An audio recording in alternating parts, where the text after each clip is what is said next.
በአጋጣሚ ያየሁት አፕ ነው። 15,000 ብር በደግ አድርጎ የሚሰጥ ማለት ነው።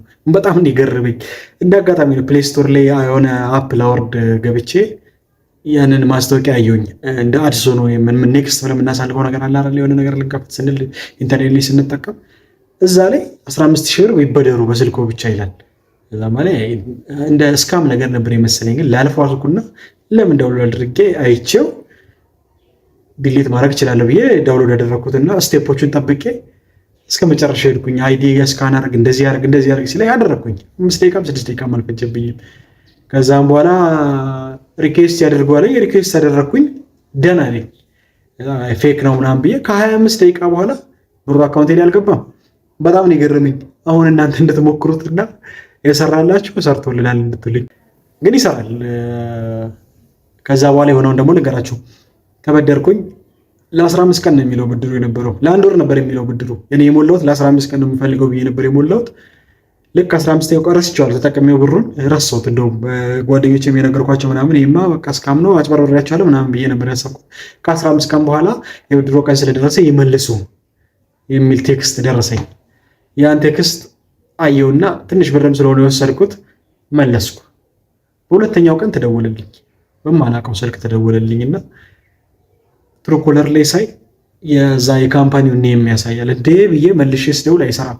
እንደገና ሌላ ጊዜ መልሰው ደወሉ። በንጋታው ደግሞ መልሰው ደወሉልኝ ማለት ነው። ከዛ አነሳሁት፣ ያን ስልኩን ቁጥሩን ስላየሁት አነሳሁትና ሄሎ ስል ባለፈው እንደዚህ ተበድረው ነበረ። አዎ፣ ስለዚህ አሁን ሊሚቶ ከፍ ስላለ በአግባቡ ስለመለሱ ሊሚቶን አሳድገነዋል። ባለፈው ከተበደሩት ብር ከፍ አድርገው መበደር ይችላሉ ብለው ነገሩኝ ማለት ነው። ከመንገድ መጥቼ ነው ቪዲዮ እየሰራሁላችሁ ያለሁትና ላበላቡኛለሁ። ያው ሙቀት ከተማ ነው ያለሁት እና መበደር ትችላላችሁ የሚል ስትነግረኝ በጣም ገረመኝና አመንኳቸው። ሲምፕል ነው፣ ለምን ለሰውም ሼር አላደርገውም? እንደነገሩኝ ከሆነ ከተቀበልከው ማለት ትንሽ ብር ይሰጣሉ። እሱን ወዲያው በቀኑ ከመለስክ እያዩ ነው የሚያሳድጉትና አፑን እንዴት ማውረድ እንደምትችሉና እንዴት መመዝገብ እንደምትችሉ ማሟላት እንዳለባቸው ከ5 ደቂቃ በኋላ ሊሚታችሁን ራሳቸው ናቸው ገደ የሚያደርጉት። ከመታወቂያችሁ በምን ሜዥር እንደሚያደርጉ አላውቅም። ለመጀመሪያ ጊዜ እስከ 15,000 ብር መበደር የሚቻለው እዛ ላይ ከምትሞሉበት ተነስተው መሰለኝ ገደ የሚሰጡት። እኔ መጀመሪያ ጊዜ የተበደርኩትን መለስኩ። አሁን አድጎልኛል። 15,000 መበደር ትችላለሁ ማለት ነው። ለእናንተ ስንት እንደሚሰጧችሁ አላውቅም። ትራይ እንዲደርስ ስለሆነ እናንተም ትሞክሩታላችሁ ማለት ነው። አሁን አፑ ምን እንደሚባል እንዴት ዳውንሎድ እንደምታደርጉ እንዴት ሬጂስተር እንደምታደርጉ አንድ ባንድ አሳያችኋለሁ ማለት ነው። በነገራችን ላይ ብድር ስትበደሩ ከየትኛውም ካምፓኒ ለምሳሌ ቴሌ በመታወቂያ ብቻ ያበድር አይደለ? ብድር መበደር ብቻ አይደለም ዋናው ነገር ግን መመለስ ራሱ ታማኝነት መፍጠር ወደፊት በጣም በጣም በጣም ወሳኝ ነገር ነው። ምክንያቱም በአደጉት ሀገራት ላይ እኛ ኢትዮጵያውያን ላይ ስላልተለመደ ነው እንጂ ነጮቹ መኪና ብድግ አድርገው ነው የሚሰጡት። እና አሜሪካ እና አውሮፓ ያው የምትሰሙት ነገር ስለሆነ ብድር በጣም ቀላል ነገር ነው። በቀላሉ ትወስዳላችሁ፣ ግን ክሬዲት ስታተሳችሁ ይታያል። በስርዓት ይከፍላሉ ወይ? ኔጌቲቭ ነገር ከገባ ታሪካችሁ የብድር ታሪካችሁ ከተበላሽ ሌላ ብድር የማግኘት ቻንሳችሁ ሞተ ማለት ነው። ስለዚህ በስርዓት መክፈል በጣም ቫልዩ ያለው። እነዚህ የሚያስተማሩኝ ይህን ነው። እንደ ቀልድ ነው ያየሁት። እኔ ድርጅቷን ስቲል የት እንዳለ አላውቅም። ኢንተርኔት ላይ ያየሁት አፑን አወረድኩት፣ ተበደርኩኝ፣ መለስኩላቸው፣ አሳደጉ፣ ሰጡኝ። አሁንም እስካሁን እኔ ካለመለስኩ ምን እንደሚያደርጉኝ አላውቅም። አይዲ ስላለ ምናልባት ፋይዳ ስላለ በዛ ወይ አካውንቴ ጋር ሊንክ ሊኖር ይችላል ምናምን አግሪመንት ኦኬ ስለምንል እንደ ቴሌብር ሌላ ሜዥርመንት ሊወስዱ ይችላሉ። አላውቅም። ግን ዋናው መበደር ብቻ ሳይሆን ከተበደርን በኋላ ብድርን በሰዓት መክፈል በጣም በጣም ወሳኝ ነገር ነው። እኔ እንደ ባንክ ባለሙያ ነኝ እና ብድር መመለስ የተበላሸ ብድር በትልልቅ በካምፓኒዎች ደረጃም የተበላሸ ብድር ያለበት ናሽናል ባንክ ራሱ በጣም በጣም ሪስክ ውስጥ ነው የሚያስገባውና የተበላሸ ብድር ሊኖራቸው አይገባም። ታሪካቸው ላይ ቴሌቪዥን ስትበደሩ ተበድራችሁም ቢሆን የዛን ቀን ከፍላችሁ በዕለቱ ደግማችሁ ብትበደሩ ይሻላል። ብድርን ዕዳ በየቀኑ ዕዳ የሚል ስታተስ ሲኖር አንድ ቀጥሎ ለመበደር ታማኝነት ታጣላችሁ፣ እንደ ሰው ማለት ነው። ያው ከሆነ ጓደኛችሁ ብትበደሩ በስርዓት ማትመልሱ ከሆነ ያ ጓደኛ ደግሞ ያበድራችሁ። የሆነ ጓደኛችሁ በዚህ ቀን መልሳለሁ ብላችሁ የወሰዳችሁት ብድር በዕለት ውስጥ መልሱ። ከዛ በኋላ ለእናንተ ማበደር ስጋት የለውም፣ ብድግ አድርጎ ይሰጣል። ኬሱ ላይ እንዳለ ነው የሚያስበው። እና ስትበደሩ በአግባቡ ለመመለስ ሞክሩ፣ ታማኝ ሁኑ። ልክ አፑም ያን ሜዥር እንደሚያደርግ ተረድቻለሁ። አሁን ከትንሽ ብር ጀምሩና ተበደሩበት በአፑ። ትልቅ እስከ 15,000 ቢሆን 15,000 ድንገት ብድግ ያደርጋችሁ አትበደሩ። ያለ ማትሰሩበት ከሆነ ምንም አያደርግላችሁ። ግን 100 ብርም ተበድሮና እዩት። በሁለተኛው ቀን በሳምንቱ መልሶ በጣም ታማኝ ከስተመር ከሚሉት ሊስት ውስጥ አረንጓዴ ግሪን ሊስት ውስጥ ትገባላችሁ ማለት ነው። ብላክ ሊስት ውስጥ ከገባችሁ አደጋ ነው።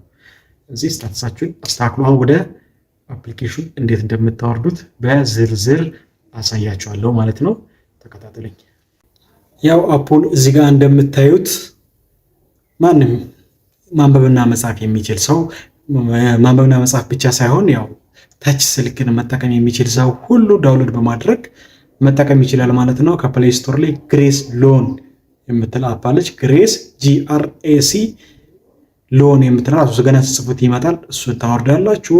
ስትከፍቱት የሚጠይቁ መስፈርቶች አሉ። በሁለቱም ቋንቋ ነው፣ በአማርኛም በእንግሊዝኛ የሚላል። የአማርኛውን ከመረጣችሁ በአማርኛ ነው። የሚያስፈልጉ ነገሮች ናሽናል አይዲ ግዴታ ነው። ናሽናል አይዲያችሁን አፕሎድ ታደርጋላችሁ ስለሚጠይቃችሁ። ሰልፊ የሚል ፓርት አለ። በንጹህ ካሜራ ፎቶ ራሳችሁን አንስታችሁ ማስገባት አለባችሁ። ኔማችሁን ስታስገቡ ትክክለኛ የፋይዳ ስማችሁን እስከ አያት ባላችሁ መሰረት ከፋይዳ ጋር እያነጻጸራችሁ አስገቡ። ሁለቱም ሚስማሽ ከሆነ እሺ አይላችሁም። ብድሩን የሚሰጠው በቻፓን መቼም ታውቁታላችሁ። ባታውቁትም ችግር የለውም። እሱ ራሱ ቴክስት ስለሚያደርግ በቻፓ በኩል ነው ብሩ የሚመጣው። ግን ሲቢ እና የሲቢ አካውንታችሁን ወይም የቴሌብር አድራሻችሁን ነው የሚያስመርጣችሁ። ከሁለቱ አንዱ ሊኖራችሁ ግድ ነው። ሲቢ እና ቴሌብር ከሌላችሁ ብሩ ትራንስፈር አይሆንም ማለት ነው። ስለዚህ መጀመሪያ ሲቢ እንዳላችሁ እና ቴሌብር እንዳላችሁ ቴሌብራችሁም ሲሚላር መሆን አለበት ስሙ። እሱን ቼክ አድርጎ ይህን ካረጋገጣችሁ በኋላ ብሩ በቀላሉ ይለቀቃል ማለት ነው። ያልገባችሁ ነገር ካለ እዚህ ከታች በማስቀምጥላችሁ የቴሌግራም አድራሻ ጠይቁኝ። በነገራችን ላይ አዲስ አይደለሁም ስለ ብድር በማውራት እዚህ ቻናል ላይ ማለት የብድር አማራጮችን እስከ 50,000 ብር እስከ 600,000 ብር ምናምን ያሉትን ሀገሪቱ ላይ ያሉትን የብድር አማራጮች ሁሉ አቀርባለሁ። በምችለው ሚንስ ሰፖርት ጠቁማለሁ፣ መረጃ ሰጣለሁ። በዚህ ሊንክ ደግሞ ቴሌግራም ላይ የሚጠይቁኝ ሰዎች ድጋፍ አደርጋለሁ በምችለው አቅም። እንደዛ ስላችሁ በጣም የምትሳደቡ ሰዎችም ስላላችሁ ቴሌግራም ላይ እኔ ማቅጣጫ ነው እንጂ የምጠቁመው በደር አይደለም። ሰራተኛ ነኝ። እንደዚሁ እንደዚህ ይፈላለሁ በደርና በሰራ ሰው ላይ። ስለዚህ ከኔ ብድር አጠብቁ። የቸግረው ዛሬ ካልሆነልኝ ምናምን እንደዛ የሚባል ነገር የለም። ትልልቅ ብር ለምትጠይቁ ሰዎች ነው እንደዛ የሚባል ነገር የለም። በትዕግስት ከሆነ ግን ፕሮሲጀሮች ስቴፖችን የነገርኳችሁ ነው። ይህን ብታሟሉ እንዴት አደርጋላችሁ እንዲህ እያልኩኝ እያገዝኩ ነው። ብዙ ልጆች ታቁኛላችሁ። ያው ቻናል ይዘር ብዙ ልጆች አሉ ያገዝኳቸው። እነሱ ያመሰግኑኛል ብዬ አስባለሁ። ባያመሰግኑኝ ችግር የለም። ያው ስለምንተዋወቅ ምንም ማስከፍለው ነገር የለም። ግን መረጃ እሰጣለሁ።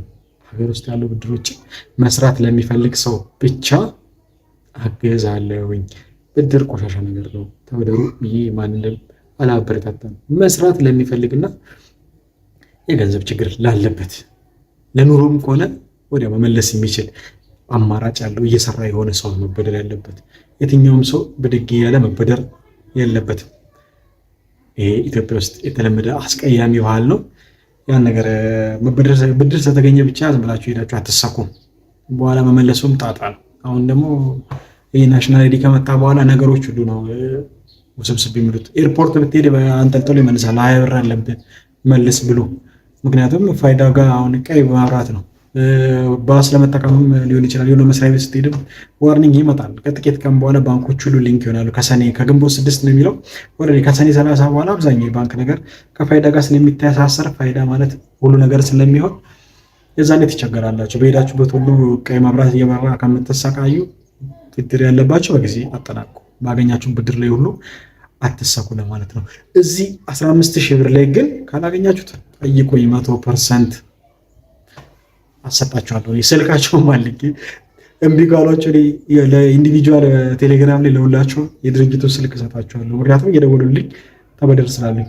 ኦልሬዲ ግሬስ ሎን የሚባል አፕ ራሱን የቻለ አፕ ነው፣ ድርጅት ነው ማለት ነው። እኔ ሰጥተውኝ መልሼላቸዋለሁ። ሰሞኑን ከፈለኩም መልሼ እበደራለሁ ማለት ነው። ተበደሩ።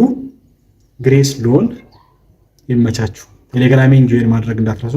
በነገራችን ላይ በዚህ አጋጣሚ ሰብስክራይብም አድርጉት። እስቲ ዩቲዩበርም ሊሆን በዚህ አጋጣሚ ዩቲዩበር እንኳን እርሱት ምንም የትም አልደርሰም፣ ግን ዩቲዩበርም ሊሆን ቻናሌ ሰብስክራይብ አድርገው አበረታቱኝ። ይመቻችሁ። በያላችሁበት ሰላም ነው።